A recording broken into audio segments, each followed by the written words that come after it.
Hey everyone, welcome to this next episode of your Daily Equation. Today, I will focus upon the Euler Lagrange equations. Yeah, it's a bit of a mouthful, but the equations that I'm going to talk about are really absolutely central to all of modern theoretical physics. I mean, if you go into the office of any physicist, a theorist, an experimentalist, and you look at their blackboard, or you look at the papers that they're reading, or you look at the papers that they're writing, you will see some version of the equations that I will discuss here today. Now, with that kind of a broad imprint, I could use many examples to develop the subject. I'm going to use the simplest possible example. A single particle moving in one spatial dimension non-relativistically, as with that basic example, we can get the basic idea of the subject most simply. So let me just jump right in then to that subject. So we are talking about, I should make sure, sorry about that. I should first bring up my iPad. Good, it's on the screen. So we are talking about the Euler Lagrange equations, which is also something that goes under the name of the principle of least action. So the least action principle, Euler Lagrange equations, tightly related, as we will see. Now, Euler and Lagrange clearly were vital to the subject, but perhaps it's worth noting that many physicists over the decades and the centuries played a role in developing, refining these ideas. Let me just show some of their pictures. You can bring my imagery up on the screen here. So here's Fermat, played a role in the early development of Pertwee as well. Euler, of course, his name is in the subject. Lagrange as well. Hamilton, others, Jacobi. So it's just to show that so many people early on realized that these equations were really central and deserved the attention they required to fully develop them. And therefore, many people expended effort on that, not just Euler and Lagrange. But let me now focus upon the basic idea in a simple example so we can understand where things are coming from. And to do that, I think it's quite useful to start with how Newton would describe the motion of a single non-relativistic particle in one dimension, so that it's a real sunny day here. I've got to dodge the sun as I'm moving around here, so sorry about all the motion. But how would Newton describe the motion of such a particle? He would say, hey, give me the position of the particle at the initial time zero, call that position x0. He'd say, give me the velocity, or in one spatial dimension, give me the speed of the particle initially at time zero, call that v0. And then he would say, all you need to do is use my famous second law of motion, F equals ma, in order to work out the trajectory of the particle. And for the special kinds of forces that I'm going to focus attention on here, conservative forces, the force can be written as the derivative of a potential with respect to position. The acceleration itself, that's the second derivative of the position with respect to time. And by the way, as a matter of notation, to make it easy, we often write a dot for a first derivative, two dots for a second derivative, just a nice little shorthand that in this particular case for velocity, that'd be x dot. For acceleration, it's mx double dot. But the bottom line is we now have a nice differential equation here that given a potential, that is given a force, you simply solve this differential equation subject to this initial condition data that we have over here. And from that, you will derive a solution called x of t, which is the desired trajectory of that particle moving under that particular force. And this is the standard approach that, you teach it in high school, you solve the differential equations and you come up with trajectories. What I want to do now is show a completely different looking approach. Ultimately, it is equivalent, but it looks completely different, has a completely different conceptual structure, and that is this approach that makes use of this least action principle. How does that approach go? Well, let me draw a little line here to distinguish it from the outset, and I'll call this the least action approach. And the idea here is you start by not giving this kind of data, the position and speed of the particle initially.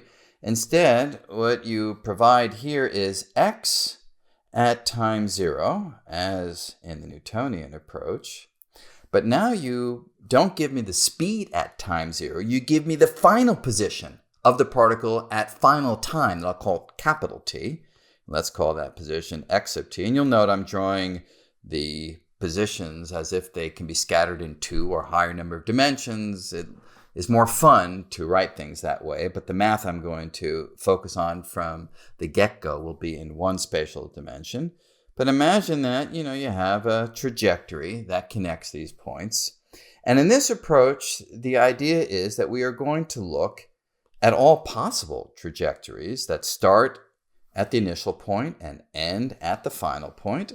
I can't draw them all, but I can draw a nice healthy assortment of them. So here are a whole bunch of trajectories that go from the initial point to the final point. And in the least action formalism, what we do is the following. To each of those trajectories, we assign a number. That number is called the action. So for each trajectory, let me call the trajectory, say, x sub I of t. So maybe this one here is x1 of t, and this is x2 of t, and so on. Maybe this is xn of t, whatever. So the action, I'm going to give you the formula for the number that you ascribe to a given trajectory in half a second. But for the moment, just note that I have some number associated with each trajectory. And all we do, according to the least action principle, is find that trajectory that gives you the minimum value of that number, the minimum value of what we call the action. And when you minimize, or more generally extremize the action, but let me avoid those kind of mathematical subtleties just to get the essential idea here. When you minimize the action, when you find the trajectory that gives you the smallest value of this number, you are done, according to this approach. That is the trajectory that the classical particle will actually follow. Now, I need to give you the formula for the action associated to a given path, a given trajectory, and let me just give you that. So if you give me a trajectory x of t, the idea is I look at the integral from t equals 0 to t equals t. And for the integrand, let me just give it another color to make it look nicer. I take the kinetic energy of the particle at time t following that path. I subtract from that the potential energy of the particle at time t, and I integrate this with respect to t. Integration, of course, is nothing but a fancy name for summation. So for instance, I would calculate for this orangey, or is that yellow or light orange, whatever. For this particular trajectory, I'd calculate kinetic energy minus potential energy there. I'd add it to kinetic energy minus potential energy there.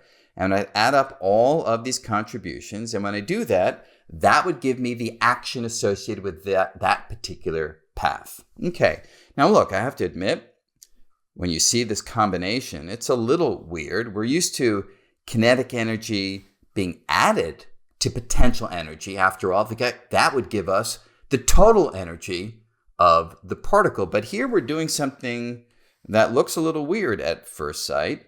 We're subtracting the potential energy from the kinetic energy. But as we will see, that is the right combination in order that when we find the trajectory that minimizes that particular number, this guy over here, we will indeed recover the classical trajectory that Isaac Newton would give us via this formalism up here. In fact, let me do that right now. Let me show you how to minimize this action. And as we will see, we will recover Newton's equations from it. Okay, so how do you minimize over trajectories? That sounds pretty tough, right? Well, the way we do it, it's a subject called the calculus of variations. I could develop, an episode explaining that in its own right, but let me just work intuitively, motivated by things that hopefully you are familiar with from standard calculus. So look, if you haven't taken standard calculus, it's going to be a little hard to follow what I'm talking about here in detail, but as I've said in many of these episodes, you can follow what I'm talking about at a variety of levels. If you just want to let the symbols wash over you, they're kind of beautiful, pretty to look at, that's cool. But if you've had some calculus, what I'm going to say right now is straightforward, and the generalization, I think you'll be able to take that leap with me. So what is the notion from calculus that we need? Well, if you have a function, y of x, one of the most basic things that you do in calculus is you find, say, the minimum of that function y of x, and that minimum in this case is right over here, and I can just draw a nice little tangent line at that location. And the way you find that minimum in standard calculus is you look at dy dx, and you set that equal to 0, and that indeed picks out the extrema, the maximum, the minimum, saddle points more generally. But here, let's just talk about the minimum. It picks out that location right there. Now, another and equivalent way of saying this is, if we consider the function y of x, we can also consider what we'll call delta y of x, which I will define to be y of x plus a little change in x minus y of x. The idea being that I can imagine going a little bit to the left or a little bit to the right of the minimum itself. And the claim is that if indeed the red dot is the minimum of the function, then this guy delta y of x to first order in this little variation in the location of x will be equal to 0. It'll vanish to first order in the variation of the independent argument. How do we do that? Well, it's completely straightforward. This can be written as using a first order Taylor expansion of y of x plus delta x. So this is equal to y of x plus dy dx times delta x. There'd be higher order terms in general, but I'm only going to work to first order. That will be enough for us. Minus y of x, this guy over here. So this delta y of x is nothing but dy dx times delta x. And if we are expanding about the minimum, then this term indeed is equal to 0, and therefore the entire thing is equal to 0. So the variation of y is equal to 0 when we are looking at the variation about an extreme point, or in this particular case, about the minimum. And I'm going to play exactly the same game to find the minimum of the action. Just as to find the minimum of the function, I set the first order variation with respect to the independent argument equal to 0. To find the minimum of the action, I'm going to look at the variation of the action, and I'm going to set that equal to 0 to first order in now the variation of the independent argument. And the independent argument in this case is a little bit more complicated. Here's where the leap comes in, because s is not a function of x, it's rather a functional. You have to put in a full trajectory to get at this expression that we have over here. But, we can imagine playing the same game as in the simple calculus example, and namely define this to be equal to s of x of t plus delta x of t minus s of x of t. And we are going to demand that this is equal to 0 to first order now in the variation delta x of t. So what we're actually doing here in pictorial form is, let me choose a nice little color over here. If this is our initial point, x0, and this is our final point, x sub t, And imagine that we have indeed located the extremal path, the path that, say, minimizes the action. The way we will know that that actually is the extremal path, we will look at small variations, arbitrary small variations of that trajectory, and we will demand that the value of the action along the red trajectory is equal to the value of the action along the blue trajectory to first order in the variation between the two, which is given by this small change in the trajectory called delta x of t. And again, it's just motivated by what we did in the calculus example over here. We knew that we had a minimum of the function y of x if when we moved away from that purported minimum, a little bit in this direction or a little bit in that direction, the variation of the function was equal to 0 to first order.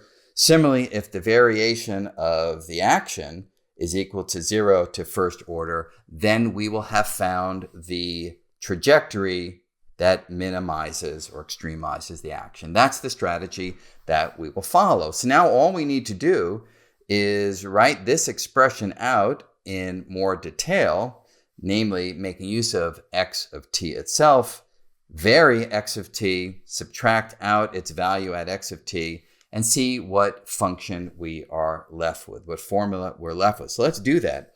Now, to that end, let me write down s of x of t. I wrote it schematically above here, kinetic energy minus potential energy. Kinetic energy is 1/2 mv squared. V is x dot. So I can simply write this a little bit more explicitly as the integral from 0 to t of 1/2 m x dot squared minus v of x integrated dt. X is x of t. All right, now to play the game, I need to now write down s of x of t plus delta x of t. I do a small variation in the initial trajectory, and this will give me integral from t equals 0 to t of 1/2 m.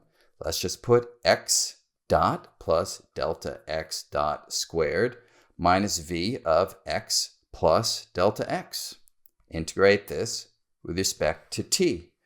Alrighty, now what I want to do is subtract this fella from this fella, and to do that, it behooves me to expand what I have here on the right-hand side to first order in delta x. So I'm going to throw away any higher order terms, any delta x squareds or delta x dot squareds. That will be very small in the limit that delta x itself is small, so I can drop those in the approach that I am taking. So let me now expand what I have there on the right-hand side, and that's straightforward to do. It's the integral from t equal to 0 to t. 1/2, okay, expanding that square. The first term will give me mx dot squared. The cross terms will give me a factor of 2 that kills the half. So I'll get m times x dot times delta x dot. The last term over here will give me delta x dot squared. I'm throwing that away from the get-go. Okay, now let me expand this term. And that I can do much as I did my function y. If I'm expanding in a Taylor series expansion to first order, I'd simply replace this y by a v, and therefore I will get minus v of x, the first term, minus dv dx times delta x, the second term. And again, there would be higher order terms in the expansion of that function v of x. I drop them all. I'm just working to first order in the variation. That is all that I need to do to get the minimum of the action itself. Okay, so now I've expanded the action at the slightly varied trajectory. I now need to subtract from that the action at the original trajectory. Immediately you see some cancellations that will happen. So when I subtract this term from this expression, this guy will go away. And let me use a different color just to highlight that. I have no dark green here. This guy will go to 0 from subtracting this term. When I subtract the v of x, it will cancel against the similar term that we have here. So the variation of the action then to first order, the only terms that will remain will be this term and this term. So we have the integral dt of mx dot delta x dot minus dv dx delta x integrated dt. Now we're almost there. What we do need to do, though, is it's more useful to not have a delta x dot, but to have everything proportional to delta x itself. How can we do that? Well, a little side calculation shows us how we do that. So if I consider, and this is standard integration by parts in calculus, so there's no magic going on here, but let me just write it down. If I consider d by dt of the expression mx dot times delta x, what will I get? Well, I'll get m times, and when the derivative hits this term, I'll get x double dot times delta x. And when the derivative hits this term, I'll get mx dot times delta x dot. Now look, this second term is exactly what we want, and therefore I can write mx dot delta x dot as being equal to d by dt of mx dot delta x minus mx double dot delta x. So now I'm going to take this term and put it in place of the first term. So I'll have delta s is equal to the integral dt of d by dt of mx dot delta x minus mx double dot delta x. And then we have over here, where I left out the x over here, we will have minus dv dx times delta x. And it's this whole thing integrated with respect to t. Now, the reason I put it in this form with a little bit of hindsight is that I can integrate this first term easily. I'm integrating against a total derivative, so that just gives me the integrand mx dot delta x evaluated between t equal to 0 and t equal to t for that first term. What remains is minus mx dot delta x, integrated that guy, and let me put them all together. So that minus sign means that this guy should be a plus sign, so that the minus and the plus will conspire to give me that minus sign. Let me get rid of that dot, it looks a little bit weird. Plus dv, dv dx times delta x. Now we only have delta x's left over. I like that. As you'll see in a moment, it's quite useful. What about this first term over here? Well, bear in mind that the variations in the trajectories that we are looking at, let me go back to my picture over here. You have all these different trajectories, but all of them start and end at the same spot, which means the variation in a trajectory doesn't change the starting point or the ending point. That's the anchor of the whole analysis, which means that delta x at time 0 is equal to 0, which is equal to delta x at time t. And that's what comes into this evaluation, and therefore the first term drops out. Beautiful. What about the remaining terms? Well, the remaining term is equal to minus the integral of, whoops, I left out a dot over there, mx double dot plus dv dx, all of this, delta x integrated dt from 0 to t. And that's what we are left with, this little calculation of the variation of the action to first order.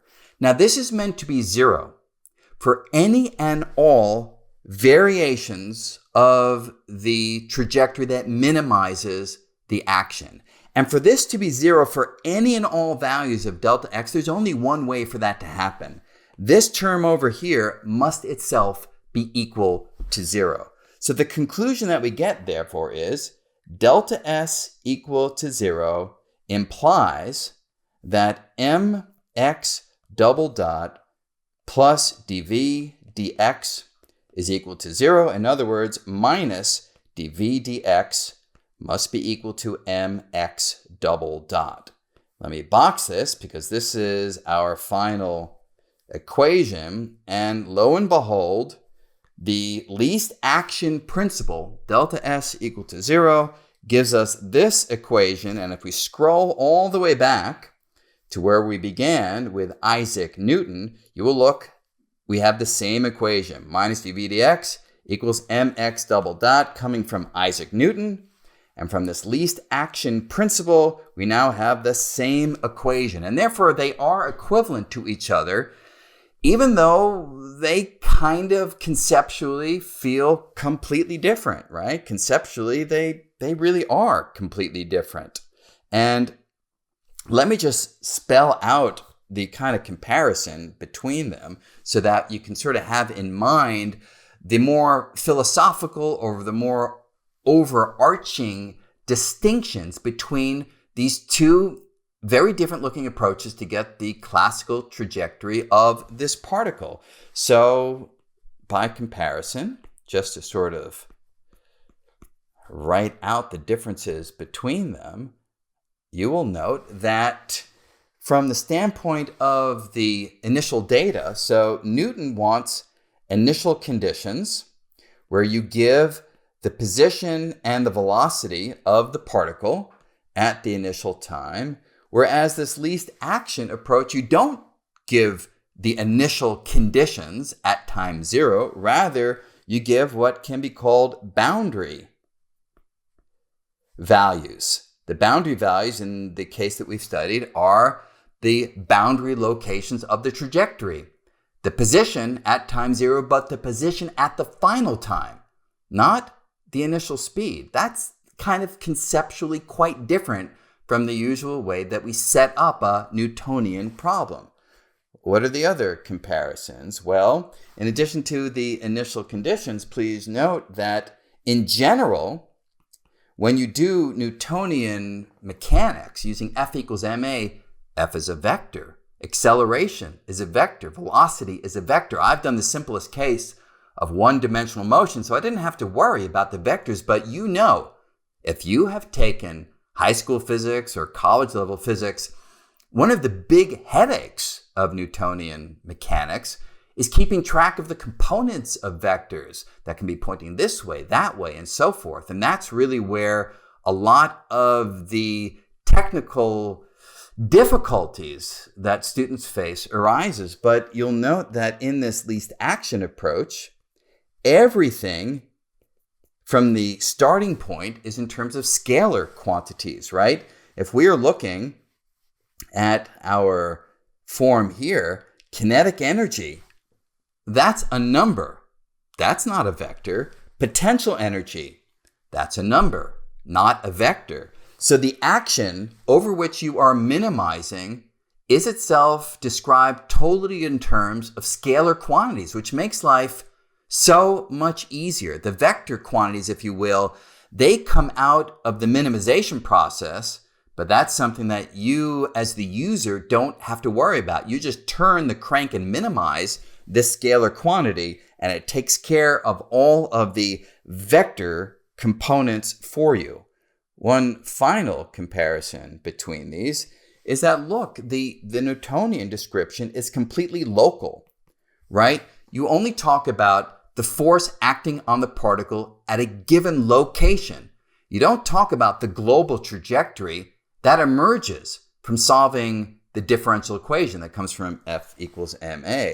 But in this least action approach, it's global from the get-go, right? The way we set up the problem is we are looking, if I can go back to my picture, we're looking over here at the whole trajectory from the get-go. We're looking, in fact, at the whole trajectory for many possible trajectories, for, in some sense, all possible trajectories, and we're minimizing over that global picture. So, again, philosophically, conceptually, it's quite different.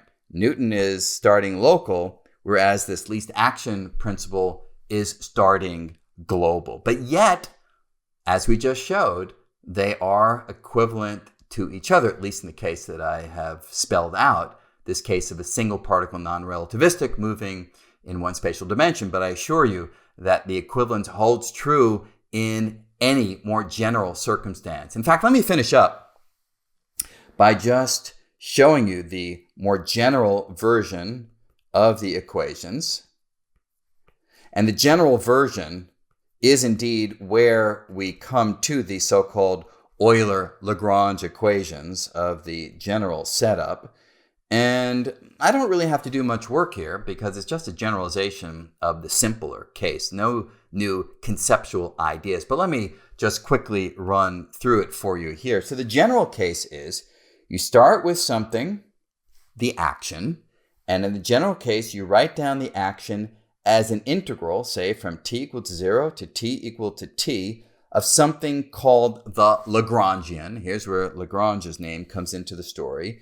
And in general, that is a function of positions, velocities, and time. And you can integrate this with respect to t in order to get the action. Not you can, you must integrate it with respect to t to get the action.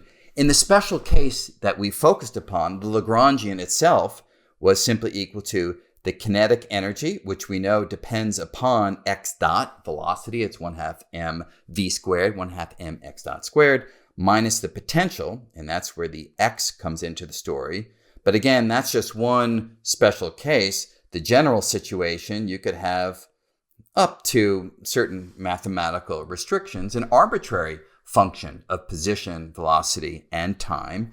And now to get the equations of motion, the Euler Lagrange equations, we impose that the variation of s equals 0, by which we mean the same thing that we meant before. We take a purported minimizing trajectory, we add a slight variation of that trajectory, we plug that into the action, we subtract from that the action around the purported minimizing trajectory. We call this delta x, and we set this equal to 0 to nail down what the minimum trajectory is. And I can write down the version of the general equations, which will generalize this simple formula we had in the case that the Lagrangian is this very special form. And it's not hard for me to do that. I'm wondering if I should derive them or if I should just write down the answer. Maybe it's getting late, so I'm going to just write down the answer. I'll leave it to you as a challenge to work this out, but it is nothing different from what I did in the special case. So if you generalize that, you will get to the following equation. The equation is d by dt of the variation of the Lagrangian with respect to x dot minus the variation of the Lagrangian with respect to x is equal to 0. And the x here doesn't need to be one-dimensional. It can stand for a whole variety of coordinates, so-called generalized coordinates, but you can think about them as x, y, and z if that makes it easier to think about. I'm going to put a little I on each one of these to signify that it's one of a grand collection of coordinates that describes a given physical system. And the solution to this set of equations is indeed the minimizing or extremizing trajectory in the generalized sense for the action that we started with over here. And so if I were to plug in L equals kinetic energy minus potential energy, I would recover the equation that I have here. But in a general case, these are the classical equations for xi of t that extremize, or in my looser language, minimize the action, subject to fixing the boundary conditions on each one of those variables. So that is what I wanted to get to today, the Euler Lagrange equations. Let me finish up by just noting one curious fact that we will come back to in a later episode, which is, as Richard Feynman pointed out, it's a little bit wasteful in a sense that you define this function or functional and immediately you only make use of it at one trajectory, the trajectory that minimizes the action. What about the other trajectories that don't minimize the action? Do they have any role in physics?